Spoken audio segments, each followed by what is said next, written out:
네, 안녕하십니까. 이건영 건축사입니다. 건축법 해설 30회까지 마무리를 했는데요. 오늘 31회 시간이 되겠습니다.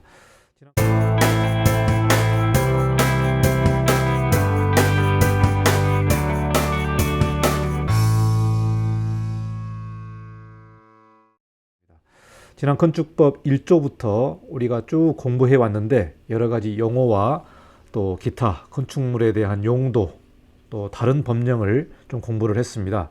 자, 오늘은 31회 시간인데요. 우리가 건축법이 총 10장 113조로 구성되어 있습니다. 10장 113조. 근데 이제 오늘 건축법 1장 총칙에 관련된 부분을 마무리하는 그런 시간이 되겠습니다.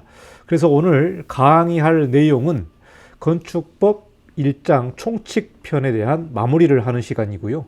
건축법에서 31회가 되겠습니다. 자, 지난 시간까지 우리가 건축법 2조까지 배웠습니다. 2조까지 배우는데 이렇게 시간이 많이 걸렸는데요. 오늘 31회 시간에는 이 내용이 되겠습니다. 건축법에 적용 안 받는 건축물은 뭐냐? 그리고 도농지역이나 비도시지역의 건축법에 대한 면제조항, 그리고 기존 건축물 특례조항, 리모델링에 대비한 특례, 다른 법령의 배제. 그래서 다른 법령의 배제가 9조가 되겠습니다. 9조. 9조까지니까 건축법 1조부터 9조까지 마무리하는 그런 시간이 될 것 같습니다. 자, 건축법 3조에 대해서 좀 말씀드리도록 하겠습니다.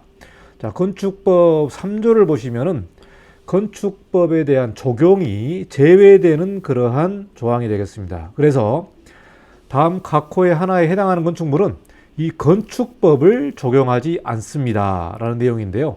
자, 건축법을 적용하지 아니하는 건축물은요, 문화재보호법에 따른 지정문화재나 가지정문화재, 철도나 궤도의 선로 부지에 있는 강목의 시설인데요. 운전보안시설, 철로 선로의 어떤 그 보행시설이라든가 플랫폼이라든가 해당 철도 또는 궤도 사업용 급수나 급탑 및 급유시설, 이런 내용들은 건축법에 적용이 안 됩니다. 그러니까 이제 철도 관련된 시설들은 또 철도 관련된 그 법에 해당되는 거지 건축법에 이제 적용이 안 되는 거기 때문에요. 사실 건축법을 적용 안 받는다고 보시면 되고요. 자, 세 번째는 이 고속도로 통행료 징수 시설입니다. 뭐 지금은 이제 무인 통행으로 지금 뭐 운영을 하고 있습니다만은 아직도 그 고속도로 통행료를 보면은 사람이 돈을 받는 경우가 있죠.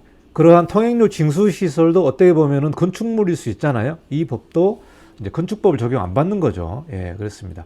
자, 그리고 컨테이너를 이용한 간이창고라든지 또 하천법에 따른 하천구역 내에 어떤 수문 조작실, 그러니까 거대한 댐에 있는 뭐 수문 조작실이라든가 이런 부분들은 건축법에 적용을 안 받게 됩니다.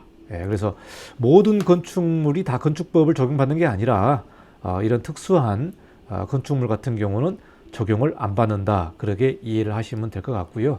자, 그리고 건축법에 적용 안 되는 부분이 어떤 내용이 있냐면 이제 비도시 지역이나 지구 단위 계획 구역이 정하지 않는 그런 지역들이 있죠. 이런 지역과 또 면 지역에 해당되는 것들, 도농 복합 도시의 면과 어떤 군 단위 면 단위의 이하, 그러한 지역은 건축법에 예외 그런 조항들이 있습니다. 그래서 여기 3조의 2항을 보시면 국토계획법과 그리고 지구단위 계획의 외지역으로서 동이나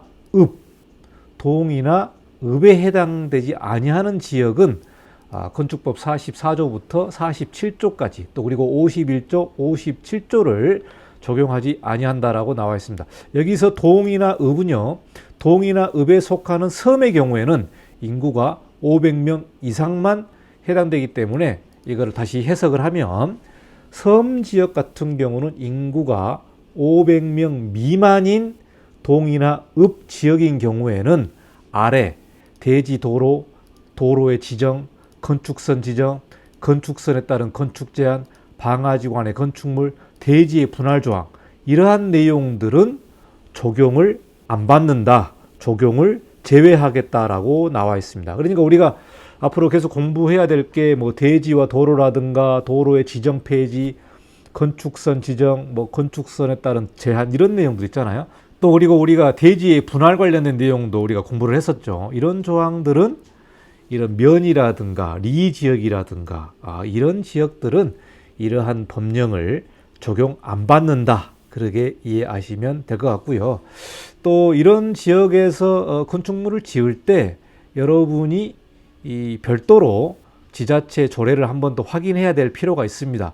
이 건축법, 모법에서는 이렇게 언급이 되어 있습니다만은 각 지자체별로 또 특별히 또 건축 조례를 따로 별도로 마련해 놓는 경우가 있기 때문에 여러분이 꼼꼼하게 이걸 한 번 더 확인을 하시려면 지자체 건축 조례 요 내용도 한번 좀 체크해 봐야 될 것 같습니다. 자, 여기까지가 3조에 대한 적용 제외 내용이고요. 자, 건축법 4조를 보시면은 건축위원회 내용들이 나와 있습니다. 4조에 건축위원회가 있고 4조 2부터 4조 8까지 주로 건축위원회 관련된 내용들이 쭉 나와 있습니다. 여러분이 건축위원회는 여러분 이제 실무하시는 분들은 잘 아시겠습니다만은 먼저 국토교통부에서 중앙건축위원회가 있습니다. 그래서 중앙건축위원회에서 여러 법령들을 논의를 하고 또 제정을 하기도 하고 논의를 하죠. 그리고 이제 각 지자체별로 또 허가권자별로 건축위원회가 있습니다. 이거는 이제 지방건축위원회라고 우리가 말을 합니다만은 보통 각 지자체 조례별로 건축위원회에서 심의를 받아야 할 내용들이 정해져 있습니다. 또 서울시 같은 경우에도 서울시 조례에 건축위원회 심의에 붙여야 될 그런 내용들이 항목들이 쭉 나와 있습니다. 자, 그리고 또 각 구별로 구청장이 특별히 지정하는 어떠한 내용이면은 또 구심의를 받게 되어 있거든요. 그래서 이 내용들은 여러분이 굉장히 좀 심의에 관련된 내용들은 건축법에서 나오면은 뭐 중앙건축위원회, 분쟁위원회 뭐 여러 가지 위원회가 있고요. 또 각 위원회별로 또 전문위원회를 또 만들게 되어 있고 그러니까 내용이 좀 많습니다. 그래서 이거를 또 제가 건축법 해설에서 설명하는 게 너무나 길어지기 때문에 또 큰 내용이었기 때문에 여러분이 이제 이 내용을 한번 좀 별도로 체크를 해 보시고요. 자, 여러분이 건축 심의 대상인가 또 도시계획 심의 대상인가 이걸 여러분이 확인하시려면 허가권자와 한번 협의를 해 보시고 또 해당 허가권자 담당 주무관하고 전화를 해서 이런 땅 같은 경우에 심의를 받아야 되느냐 안 받아야 되느냐 이 내용을 한 번 더 확인하는 절차가 필요합니다. 서울시 같은 경우는 미관지구, 예전에 미관지구가 지금은 이제 없어지고 경관지구가 됐습니다만은 아직도 경관지구가 아닌 예전의 미관지구, 그러니까 건축선 후퇴구역이라고 나와 있습니다. 3m 후퇴구역이 나와 있는데 이런 지역은 건축심의를 받아야 됩니다. 건축심의를 받아야 되고 또 특별히 뭐 경관특화지구라든지 또 한강변 경관지구라든지 뭐 이런 내용들은 또 경관심의를 받아야 되기 때문에 이런 부분들도 이제 심의 대상이고 또 그 다음에 이제 굴토심의 관련된 내용들 이런 내용도 여러분이 한 번 더 확인을 하셔야 될 것 같습니다. 제 다른 영상에 건축 인허가 기간 뭐 이 내용도 여러분이 좀 살펴보시면 심의 내용들이 좀 나와 있기 때문에 한 번 더 공부를 하셔도 될 것 같습니다. 자, 그래서 건축법 4조에 관련된 건축위원회 이런 내용들은 제가 이제 생략을 하는 것으로 하고요. 건축법 5조가 이 건축위원회 적용의 범위 관련된 내용입니다. 그래서 이 부분도 제가 좀 생략을 하도록 하겠습니다. 자, 그리고 건축법 제6조는요. 기존의 건축물 등에 관련된 그 특례 조항이 나와 있습니다. 이 부분은 제가 좀 간략하게 설명을 드리도록 하겠습니다. 자, 그리고 건축법 7조는 통일성을 유지하기 위한 도의 조례인데요. 이 내용은 제가 생략을 하고요. 건축법 8조 리모델링에 대비한 특례 이거는 제가 강의를 하고 마지막 건축법 9조의 다른 법령의 배제 이 항목은 제가 좀 설명을 드리도록 하겠습니다. 자, 2006년 5월 8일 이전에는요. 건축선 이격과 인접대지 경계선으로부터 이격하는 어떤 그 규정이 있죠. 여러분 대지안의 공지의 규정을 보면은 이 내용이 나와 있는데요. 이게 2006년 5월 8일 이전에는 이 규정이 없었습니다. 이 규정이 없었기 때문에 여러분이 이제 2006년 5월 8일 이전에 건축물을 만약에 지었다면 이 조항이 적용을 안 받았을 겁니다. 이 조항을 적용을 안 받았기 때문에 이게 상당히 민감한 조항이죠. 여러분이 해당 지자체 건축 조례로 가시면 별표에 대지안의 공지 기준이 있습니다. 대지안의 공지 기준. 대지안의 공지 기준을 보시면 인접대지 경계선으로부터 이격해야 되는 각 건축물의 용도를 여러분이 확인할 수가 있어요. 그러나 2006년 5월 8일 이전에는 이 규정이 없었기 때문에 2006년 5월 8일 이전에 건축된 기존 건축물에 수직 증축할 때에는 이 건축선과 인접대지 경계선 이격을 적용 안 받아도 된다. 적용 안 받아도 된다는 거죠. 그러니까 2006년 5월 8일 이전에 기존 건축물에 내가 수직 증축을 하겠다. 이럴 경우에는 현행법 건축선과 인접대지 경계선의 이격에 대한 적용을 안 받아도 된다. 그러나 여러분이 기존 건축물에 수직 증축을 하겠다라고 여러분이 생각을 하신다면은 가장 먼저 걸리는 게 내진 설계죠. 내진 설계. 지금 내진 설계는 2층 이상부터는 모든 건축물의 내진 설계를 받아야 되기 때문에 여러분이 이 부분에 대해서 보강 작업을 해야 된다는 거죠. 왜? 증축이기 때문에 보강 작업을 해야 되기 때문에 이 보강에 관련된 내용은 구조와 또 관련된 내용이 있습니다. 그래서 사실 기존 건축물을 증축하는 게 좀 쉽지는 않습니다만은 기존 건축물에 대한 특례 조항에 대한 그 문제 때문에 제가 이 설명을 좀 드리는 겁니다. 그래서 2006년 5월 8일 이전에는 이 규정이 없었다. 이거를 확인하시면 될 것 같고요. 자, 기존 건축물에 대한 특례를 좀 간단하게 좀 설명을 드리도록 하겠습니다. 자, 이 부분에 대한 원칙은 뭐냐면 법령 등에 대한 규정에 부적합하여도 건축을 허가할 수 있는 경우가 되겠습니다. 그러니까 기존의 건축물이 있는데 현행법하고 안 맞는 경우죠. 현행법하고 이 부적합한 경우에는 건축 허가 안 되느냐? 그게 아니라는 거죠. 건축 허가를 할 수 있는 경우가 있다. 이거를 확인하시면 됩니다. 자, 기존 건축물 건축 당시와 현재 건축 행위 시 이 법령 등을 명확히 구분해서 법 적용을 해야 된다. 자, 여기 한번 사례를 보실까요? 기존 건축물에 재축하는 경우입니다. 여러분, 재축은 천재지변이라든가 이런 내용 때문에 건물이 이제 허물어지고 붕괴되어 있을 경우에 그 건축물의 면적에 똑같이 또 그 이하로 새로 짓는 것을 여러분이 재축이라고 보시면 될 것 같습니다. 자, 기존 건축물이 기존에 지었을 때 건폐율이 50%가 적용되었다. 그러나 여러분이 어떤 천재지변이 있어서 재축하는 경우가 있을 경우에 현행 건폐율이 40%인 경우에는 현행법에 안 맞는 거죠. 벌써 건폐율의 10%가 차이 나기 때문에 현행법에는 안 맞는 경우입니다. 자, 이럴 경우에는 재축 전에 건폐율 50%를 적용할 수가 있습니다. 건폐율 50%를 현행법이 아니라 재축 전에 그 건폐율 50%를 적용할 수 있다. 이 내용이고요. 자, 두 번째 사례를 보시겠습니다. 두 번째 사례는 10m 도로가 있고 기존 건축물이 연면적 300제곱미터가 있습니다. 자, 그런데요, 기존 건축물이 도시 군 계획 시설로서 도로가 이제 확장되는 경우가 있을 것입니다. 도로가 이제 도시 계획에 따라서 기존의 10m 도로가 20m 도로로 확장되는 경우가 있습니다.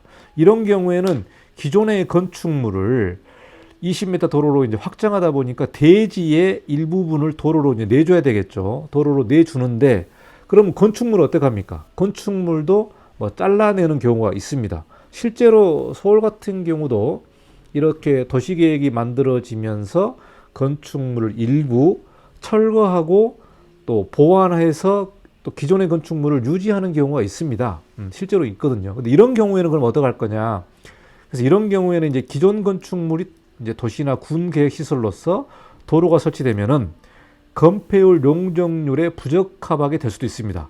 남아있는 건축물이 건폐율과 용적률에 부적합하게 될 수 있는데, 이런 경우에는 이제 그 건축물에 대한 기능을 유지하는 것, 그러니까 화장실이나 계단이나 승강기 등 이렇게 이제 건축물의 기능을 유지하기 위해서 불가피하게 기존 건축물을 연면적 합계 범위 내에서 증축할 수가 있다. 네? 그러니까 기존의 연면적이 300제곱미터였는데 자, 건축물의 일부가 철거가 되면서 연면적이 200제곱미터가 축소되어 있다면 새로 100제곱미터를 증축할 수가 있다.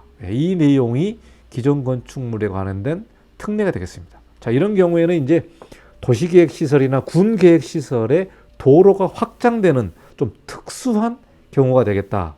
자, 이렇게 도시계획시설로서의 특수한 경우이기 때문에 그 부분에 한해서 현행법하고 안 맞더라도 기존 건축물의 연면적 범위 내에서 증축을 허가해주는 그런 경우가 되겠습니다. 자, 지리외신을 한번 볼까요? 지리외신을 보면은 자, 일반 상업지역 방화지구로서 건폐율 84.96%에 적합하게 건축되었으나 서울시 건축조례가 현재 일반 상업지역의 건폐율이 60%인 경우에 기존 건축물의 개축은 가능한가? 자, 기존에 지었을 때는 건폐율이 84. 거의 96%였는데 현행법이 60%라는 경우죠. 이런 경우에 이제 개축 일부분, 즉 기존 건축물의 연면적 이하의 범위 내에서 좀 새롭게 개축하는 거죠. 일부를 허물고 또 새롭게 짓는 건데, 자, 이런 경우에는 개축이 가능한가라는 부분이거든요. 자, 그래서 답변을 보시면은 건축물의 건축은 개축 포함이죠. 현행 건축법 및 관계법령에 적합해야 됩니다. 그러나 건축법령 조례의 제정이나 개정으로 인하여 대지 및 건축물의 이 건축법 규정이 부적합하게 되는 경우 있죠. 이런 경우가 그런 경우가 볼 수 있겠습니다. 부적합하게 된 때는 건축법 시행령 6조의 2항 2호에 따라서 개축하고자 하는 부분이 법령 등의 규정에 적합한 경우 기존의 건축물 등의 어떤 특례 규정에 대한 적용이 가능하다. 그러니까 이런 경우에는 이제 현행법하고 안 맞는 경우에는 건축법 시행령 6조 2가 이 개축과 증축에 관련된 그 예외의 특례 부분이 되겠습니다. 그래서 이게 만약 이 건축물이 말 그대로 예전에 지어졌다면 법 개정 이전에 지어졌었다면은 그 범위 내에서 개축을 할 수 있다. 다만 개축하는 부분이 법령에 이제 적합해야 되는 경우죠. 그래서 이런 부분들은 조금 특별한 경우이기 때문에 꼼꼼히 좀 살펴서 여러분이 개축을 하셔야 되겠다. 그걸 말씀을 드리겠습니다. 자, 8조에 보면은 리모델링에 대비한 특례와 이 공동주택에 관련 내용이 있습니다. 이 부분은 모든 건축물에 해당되는 게 아니고요. 공동주택에만 해당이 되겠습니다. 공동주택. 자, 이런 경우에는 리모델링에 대비해서 어떤 새롭게 구조를 맞춰가지고 했다면 용적률, 높이 제한, 일조 확보에 대한 높이 제한에 대한 20%를 추가 완화 적용할 수 있다라고 건축법 8조에 나와 있습니다. 그러니까 시행령 6조의 5에 나와 있는데요. 이 각 세대는 인접한 세대와 수직이나 수평 방향으로 통합하거나 분할할 수 있다. 그러니까 리모델링이 쉬운 구조라 하면 수직과 수평이 통합할 수 있다라는 거죠. 예, 통합할 수 있다라는 거. 그러니까 내력벽식으로는 쉽지 않겠죠. 그러니까 기둥식으로 우리가 이제 아파트를 만약에 설계를 했다면 좀 수평 통합이 쉽겠죠. 이런 경우는 리모델링이 쉬운 구조라고 보시면 될 것 같습니다. 자, 구조체에서 설비라든가 내부 마감 재료라든가 외부 마감 재료가 분리할 수 있는 것, 이런 것도 리모델링이 쉬운 구조고요.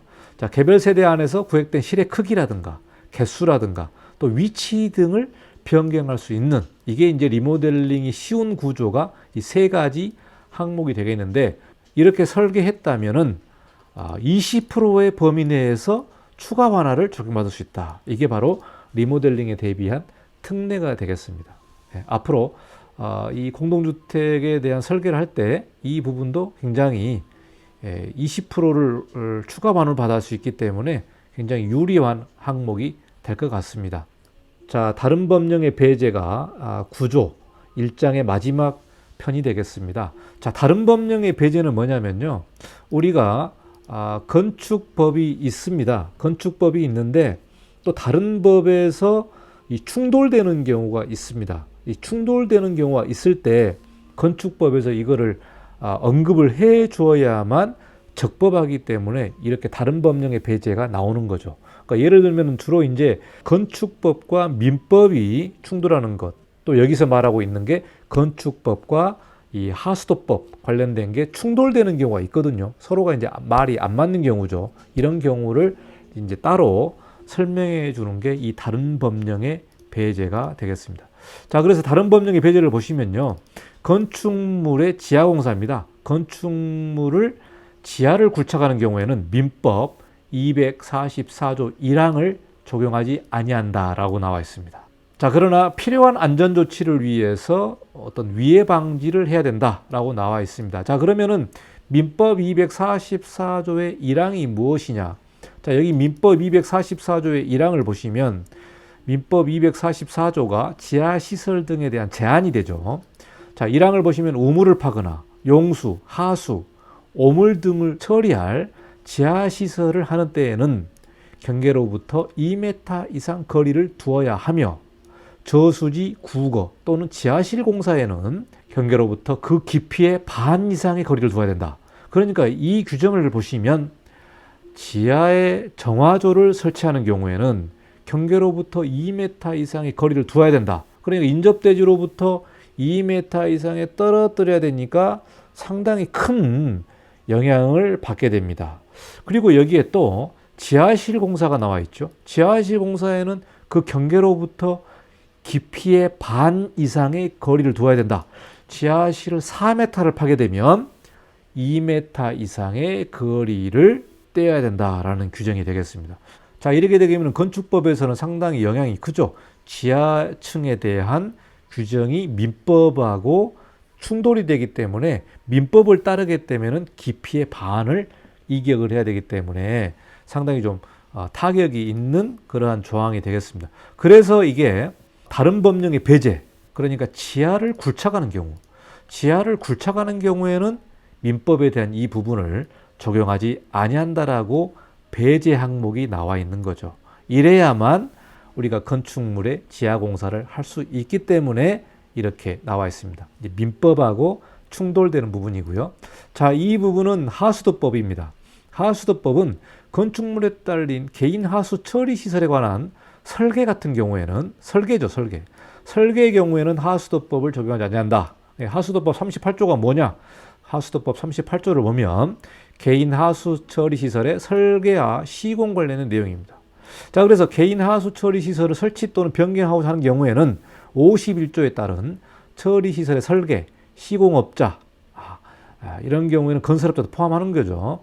시공업자로 하여금 설계 시공하도록 해야 된다. 이렇게 나와 있는데, 그러니까 이제 이 처리 시설의 설계 시공업자로 하여금 설계도 해야 된다라고 나와 있거든요. 그러니까 이게 이제 좀 현행법하고 좀 안 맞죠. 자, 건축법에서는 정화조 관련된 내용이죠. 정화조 관련된 이런 개인 하수 처리 시설을 시공할 수가 있죠. 그런데 이제 하수도법에서는 처리 시설의 설계 시공업자로 하여금 설계 시공해야 된다.